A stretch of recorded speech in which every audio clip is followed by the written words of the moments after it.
Gerakan aksi bergizi serentak di sekolah menengah pertama, SMP, Unggulan, dilaksanakan Pemkab Maluku Tenggara, Malra, melalui Dinas Kesehatan, Jumat, 13 Desember 2024.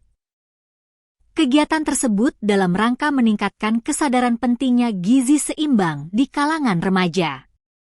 Kegiatan diawali semangat pagi yang dipenuhi energi positif melalui senam sehat, diikuti siswa-siswi dari 4 sekolah, yakni SMPN Unggulan Ohijang, SMP Kristen Anugerah Langgur, SMPN 11K Kecil, SMP 1 Atap Dunwahan.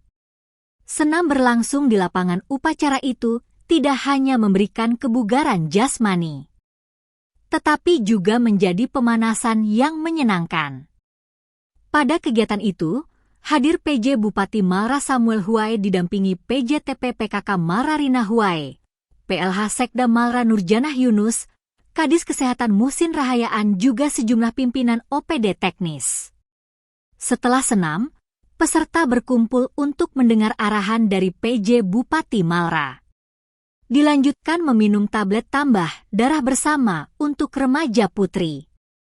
PJ Bupati Malra Samuel Huai menegaskan, tujuan mulia dalam program ini adalah mendorong kemampuan intelektual generasi muda kita, menyongsong Indonesia Emas 2045. Menurutnya, dalam konteks lokal, persoalan gizi juga memberikan kontribusi yang besar pada intervensi stunting. Stunting lanjutnya merupakan permasalahan kekurangan gizi yang disebabkan karena kurangnya asupan gizi dalam waktu yang lama disertai penyakit infeksi berulang yang ditandai tinggi badan berada di bawah standar.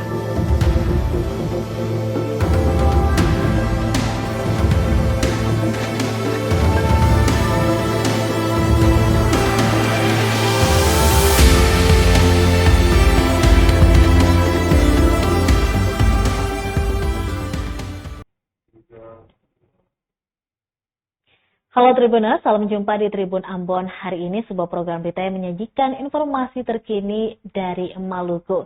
Dan inilah Tribun Ambon hari ini bersama saya Tanita Patesina. Kita mulai dengan berita pertama.